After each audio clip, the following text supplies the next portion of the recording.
ಮತ್ತು ಕೈ ಕೆಳಗ್ರಿ ಇನ್ನಟ ಶ್ರೀ ಗುರು ಚಕ್ರ ಸದಾಶಿವಪ್ಪನವರ ಆದಿಶಕ್ತಿ ಜಗಜ್ಜನನಿ ಚಂದ್ರಗಿರಿ ದೇವಿಯ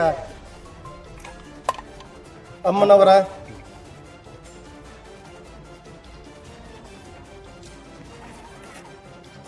ದೇವರ ದೇವ ಗಂಗಾಧರ ಅನಿಸ್ಕೊಂಡ ನಾವು ದೇವರ ದೇವ ಗಂಗಾಧರ ಆವ ಜನ್ಮದ ಸಕನು ದೇವರ ದೇವನೇ ದೇವ ಶಿಖಾಮಣಿ ಅಂತ ಅನಿಸ್ಕೊಂಡ ಒಂದು ಕ್ಷಣ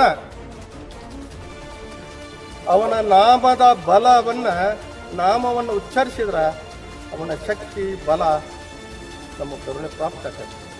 ಆ ಕರುಣೆ ಪ್ರಾಪ್ತ ಆಗಬೇಕಾದ್ರೆ ಆ ಅಚಲವಾದ ನಂಬಿಕೆ ಭಕ್ತಿನ ಕಾರಣ. ಆ ಭಕ್ತಿಗೆ ಶಕ್ತಿ. ಇವತ್ತು ನಾವೆಲ್ಲರೂ ಯಾಕೆ ಕುಡಿಯಪ್ಪ ಅಂತಂದ್ರೆ ಅಪರಾಂಪರಣ ಚಂದ್ರಮ್ಮ ತಾಯಿಯ ನಿನ್ನೆ ರವಿವಾರ ಮಾರೋತ್ಸವ, ಇವತ್ತ ಅನ್ನಪ್ರಸಾದವನ್ನ ದೇವಿಯ ಮಹಾಪ್ರಸಾದವನ್ನು ಗುರುವಿನ ಮಹಾಪ್ರಸಾದವನ್ನು ಅನ್ನಪ್ರಸಾದದ ಪಂಕ್ತಿ ಹಂಚುವುದರ ಮುಖಾಂತರವಾಗಿ ಜಗತ್ತಿಗೆ ನಮ್ಮ ಮಠದೊಳಗೆ ನುಚ್ಚನ ಮಹಾಪ್ರಸಾದ ಇದೆ. ನುಚ್ಚ ಅಂಬಲಿ ಮಹಾಪ್ರಸಾದ ಅನ್ಸ್ಕೊಂಡೈತಿ. ಈ ನುಚ್ಚವನ್ನು ಏನೈತಲ್ಲ ಒಂದು ಕ್ಷಣ ಅದನ್ನ ಪ್ರಸಾದ ರೂಪವಾಗಿ ನಾವು ಮನೆಗಳಿಗೆ ಹೋದ್ವಿ ಅಂದ್ರೆ ವರ್ಷಂಪೂರ್ತಿ ಅನ್ನ ನೀರಿಗೆ ಯಾವುದಕ್ಕೂ ಕೊರತೆ ಆಗೋದಿಲ್ಲ. ಆ ಚಂದ್ರಮ್ಮ ತಾಯಿಯ ಸದ್ಗುರುವಿನ ಕೃಪಾದೃಷ್ಟಿ ಆ ಪ್ರಸಾದ ರೂಪದ ಪುಣ್ಯ ರೂಪವಾಗಿ ಮನೆಗೆ ಬಂದಿರ್ತದೆ.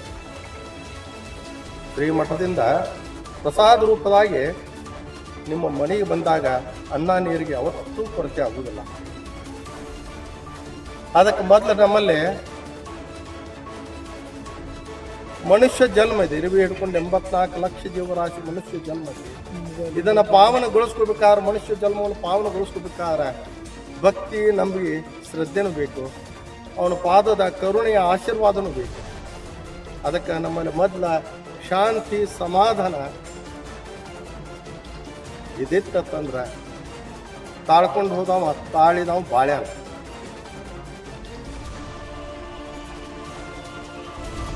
ಯಾವುದೇ ಕ್ಷೇತ್ರ ಪುಣ್ಯ ಕ್ಷೇತ್ರದೊಳಗೆ ದೇವ್ರ ಜಾಗಿದೆ.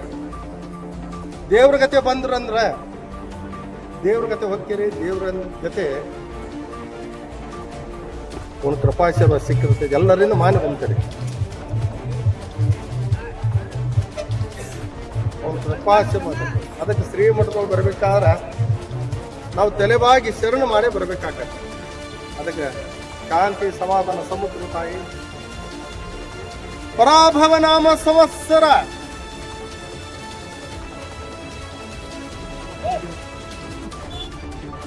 ಮುಂಗಾರಿ ಮಳೆ ಬೆಳೆ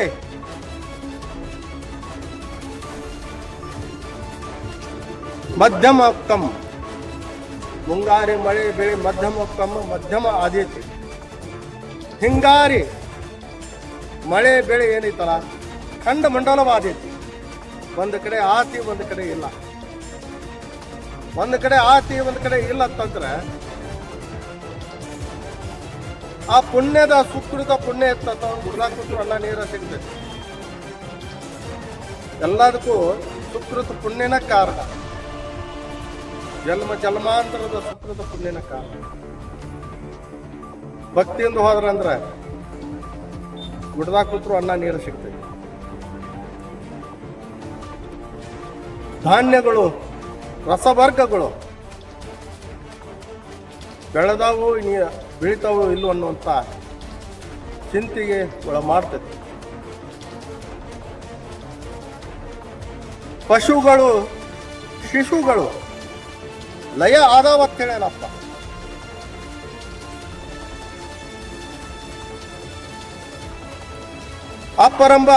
ಅಪರಾಂಪರಣ ಆ ಚಂದ್ರಮ್ಮ ತಾಯಿಯ ಜಗಜ್ಜನಿಯ ನಮ್ಮ ಮಠದೊಳಗೆ ಬೂದಿನ ಬಂಗಾರ. ಬರೀ ಆ ಬೂದಿ ಹಿಡ್ಕೊಂಡು ಹೋಗಿ ಪ್ರಾತಃ ಕಾಲಗಳ ಬೂದಿ ಹಣಿಗೆ ಹತ್ಕೊಂಡ ಪಾದ್ರಂದ್ರ ಅವ್ರ ಹಿಂದೆ ಇರ್ತಾರ, ಒಂದು ಕೂದಲು ಅವ್ರ ಕೃಪಾದ ದೃಷ್ಟಿ ಇರಬೇಕಾಗ. ಅದಕ್ಕೆ ಬೂದಿ ಬಂಗಾರ ಅನಿಸ್ಕೊಳತಿ ಬದಲಾದಿ ಮಠದೊಳಗ. ಇದೇ ಸಂವತ್ಸರದೊಳಗನ ಮಳೆ ಬೆಳೆ ಮಧ್ಯಮ ಆದಿತ್ತು. ಚೈತ್ರ ವೈಶಾಖ ಮೊದಲಾಗಿ, ಚೈತ್ರ ಅಂದ್ರೆ ಉಗಾದಿ ಆದ ನಂತರ ಮೊದಲನೇ ದಿವಸದಿಂದ ಪ್ರಾರಂಭ ಆಗ್ತದೆ. ಅಮಾಸೆಯಿಂದ ಅಮಾಸೆವರೆಗೆ ಚೈತ್ರ ಮಾಸ, ಉಗಾದಿ ಅಮಾಸೆಯಿಂದ ಅಕ್ಷತದಿಗೆ ಅಮಾಸೆವರೆಗೆ ಒಂದು ಮಾಸ ಅಂದ್ರೆ ಒಂದು ತಿಂಗಳಿದ್ದಂಗೆ. ಭಾರತೀಯ ಪುರಾತನವಾದ ಸಂಸ್ಕಾರ ಪದ್ಧತಿ ದಿನಮಾನದ ಲೆಕ್ಕ ಚೈತ್ರ ವೈಶಾಖ ಮೊದಲಾಗಿ ಹಿಡ್ಕೊಂಡ ಜಗತ್ತಿಗೆ ದುಷ್ಕಾಳ ಆದೈತಿ. ದುಷ್ಕಾಳ ಅಂದ್ರೆ ಜಗತ್ತಿಗೆ ತೊಂದರೆ ಆದೈತಿ, ಜಗತ್ತಿಗೆ ತ್ರಾಸ ಮಾಡ್ತದೆ.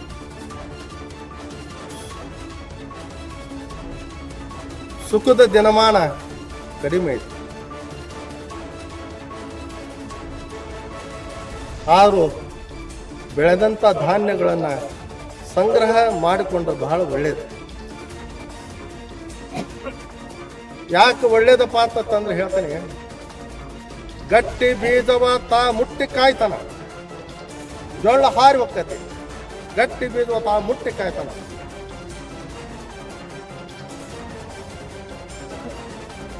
ವಿಜಯನಗರ ಸಾಮ್ರಾಜ್ಯ ಒಂದು ಶಾಸನ ಬರೆದಿರ್ತಾರ, ಅಲ್ಲಿ ಆಳಿದಂಥ ಪ್ರಭುಗಳು. ಅದಕ್ಕೆ ಹಂಪಿಯ ಸ್ಥಳಗಳು ಶಂಪಿಗೆ ತನಿಯೊಳಗ ಮುತ್ತಿನ ತರುಣ 577 ವರ್ಷ ನಾ ಹಂಪಿಯನ್ನ ಆಳಿನ ಹೇಳ್ತಾನ. ಹಂಪಿ ಹೋಗಿ ಕೊಂಪಿ ಆಗುವಂತ ಅಳಿಯ ರಾಮರಾಯನ ಕಾಲ, ಕೃಷ್ಣದೇವರಾಯನ ಮಗಳ ಗಂಡ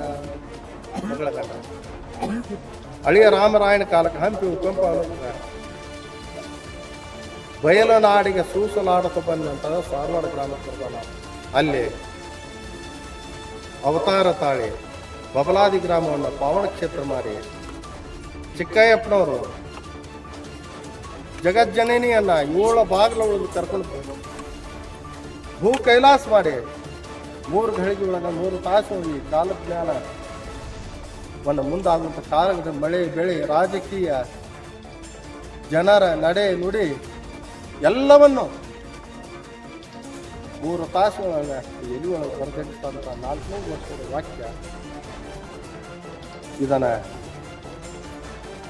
ಪ್ರತಿ ವರ್ಷ ಈ ಕಾಲಜ್ಞಾನ ಮೇಕಿಂಗ್ ಪೂಜೆ ಮಾಡಿ ಇದು ಕಾಲಜ್ಞಾನ ಸಾರುವಂಥ ಪರಂಪರೆ ಬಬಲಾದಿಯಿಂದ ಇವತ್ತ ಬುದ್ನಿ ಗ್ರಾಮದ ಆಗಾಕತ್ತಂದ್ರೆ ಆ ಪರಂಪರೆ ಇಲ್ಲಿ ಬಂದೈತಂತ. ಆ ಪರಂಪರೆಯನ್ನ ಉಳಿಸ್ಕೊಂಡು ಬೆಳೆಸ್ಕೊಂಡು ಹೋಗುವಂತಾದ ಅಪ್ಪನೆ ಸದ್ಗುರುನಾಥ ಕೊಟ್ಟಾನಂದ್ರೆ ಅವನ ಅಪ್ಪನೆ ಪಾಲಿಸುವಂತಾದ ನಮ್ಮ ನಿಮ್ಮೆಲ್ಲರದು ಜವಾಬ್ದಾರಿ. ಮತ್ತು ದಿನಮಾನ ಇಂಥವು ಬರ್ತಾವಪ್ಪ ಅಂತಂದ್ರೆ ಇವತ್ತಿಗೆ ಎಲ್ಲರೂ ಹೇಳಿದ್ದು ಸುಳ್ಳು. ಬಬಲಾದವರ ವಾಕ್ಯ ಮಾಡಿದ್ದಾರೆ, ಬಾಯಿ ಬಬಲಾದ ನುಡಿ ಕೊಡಿಕಲ್ಲ ತಾಯಿ ಸುಂಟಿ ಮುಂದೆ ಕುರು ಗದ್ದಿದ್ರು ಆಡಿದ ಮಾತಾ ವಾಣಿ ಸುಳ್ಳು ಅಂದ್ರೆ ಮೇಕ್ ಮೂರು ಕಟ್ಟ ವಾಕ್ಯ ಸಾರಿ ಮಾಡಿದ ಸುಳ್ಳು ಅನ್ನಲಿಕ್ಕೆ ಸಾಧ್ಯ. ಅದಕ್ಕೆ ಬಹಳ ದಿನಮಾನ ಈ ವರ್ಷ ಸುಖ ಅನ್ನೋದು ಕಡಿಮೆ ಐತಿ. ಮುಂಗಾರಿ ಒಳಗೆ ಮಳೆ ಬೆಳೆ ಮಧ್ಯಮ ಐತಿ, ಹಿಂಗಾರಿ ಖಂಡ ಮಂಡಲ ಐತಿ. ಬೆಳೆದಂಥ ದವಸ ಧಾನ್ಯಗಳ ಬಗ್ಗೆ ಅದರ ಫಲ ನಮಗೆ ಸಿಕ್ಕಿತು ಇನ್ನಿಲ್ಲ ಅನ್ನುವಂತಾದ ಚಿಂತೆಗೆ ಒಳೆ ಮಾಡ್ತೈತಿ. ಚೈತ್ರ ವೈಶಾಖ ಮೊದಲುಗೊಂಡ ದುಷ್ಕಾಳ್ಯ ಆದೀತಂತಂದ್ರೆ ಜಗತ್ತಿಗೆ ಜಗತ್ತಿನ ಜನರಿಗೆ ತೊಂದರೆ ಆದೈತಿ. ಕಷ್ಟದ ದಿನಗಳು ಬರ್ತಾವ ಹೇಳ್ತಾರೆ. ಅದಕ್ಕೆ ಒಂದ ದಾರಿಪ ಅಂತಂದ್ರೆ ಮನಸ್ಸು ಭಾವ ಶುದ್ಧಿ ಮಾಡ್ಕೊಂಡ ಭಕ್ತಿಯಿಂದ ಅಪ್ಪನೆಂಬ ಅಪರಾಂಪರಣ ಸದ್ಗುರುವಿನ ಜಗಜ್ಜನನಿ ಆದಿಶಕ್ತಿ ಚಂದ್ರಮ್ಮ ತಾಯಿನ ಪಾದವನ್ನು ಶರಣ ಅಂತಂದ್ರೆ ಆ ಗದ್ದಿಗೆಗೆ ಶರಣು ಅನ್ನೋದ್ರ ಮೊದಲು ಕರ್ಮ ಲೋಪ ಆಗಿರ್ತದೆ. ಅದಕ್ಕೆಲ್ಲ ಸುತ್ತಲೂ ಪುಣ್ಯನೂ ಬೇಕಾಗ್ತದೆ. ಅದಕ್ಕೆ ಈ ವರ್ಷ ಭಕ್ತಿಯಿಂದ ಹೋಗಿ ಮುಖ ಸಿಗ್ತೈತಿ. ಆದಷ್ಟು ಶಾಂತಿ ಸಮಾಧಾನದಿಂದ ಯಾರು ಹೋಗ್ತೀರಿ ಅವ್ರು ತಾಳ್ತಾರೆ ಬಾಳ್ತಾರೆ. ಈ ಪುಣ್ಯ ಕ್ಷೇತ್ರಗಳೊಳಗೆ ಏನೈತಲ್ಲ, ಶ್ರೀ ಗುರುವಿನ ಚರಣದೊಳು ಅವನು ಎಲ್ಲಿ ಪಾದ ಇಟ್ಟಲ್ಲ ಅಲ್ಲಿ ಸಕಲ ತೀರ್ಥ ಕ್ಷೇತ್ರಗಳು ಅಡಿಗ್ಯಾವ. ಆ ಕ್ಷೇತ್ರಕ್ಕೆ ಬರ್ಬೇಕಂತಂದ್ರೆ ತಲೆ ಬಾಗಿಸಿ ನಾನು ನೀನು ಅನ್ನೋಂಥ ಅಹಂಕಾರ ಬಿಟ್ಟು ಬರ್ಬೇಕಾಗ್ತದೆ. ನಾ ದೊಡ್ಡವ ನೀ ದೊಡ್ಡವ ಯಾರೂ ದೊಡ್ಡವರಿಲ್ಲ, ಅವನೇ ದೊಡ್ಡವ, ಮೂರು ಲೋಕದ ಗಂಡನೇ ದೊಡ್ಡವ, ಜಗತ್ತಿಗೆ ಸಾರಿ ಹೇಳ್ಯಾನ. ಅದಕ್ಕೆ ಈ ವರ್ಷ ಶಾಂತಿ ಸಮಾಧಾನದಿಂದ ಪಾದ್ರಿ ತಾಳಿದವರು ಬಾಳ್ತಾರ, ಉರಿದವರು ಉರಿದ ಹೋಗ್ತಾರೆ. ಅದಕ್ಕೆ ಗುರುವಿನ ಆಶೀರ್ವಾದ ಚಂದ್ರಮ್ಮ ತಾಯಿ ಕೃಪಾದೃಷ್ಟಿ ಜಗತ್ತಿನ ಮೇಲೆ ಇರಲಿ. ಈ ವರ್ಷ 5ನೇ ಮಳೆ 5ನೇ ಬೆಳೆ, 5ನೇ ಮಳೆ 5ನೇ ಬೆಳೆ. ಮೂರು ಲೋಪಡ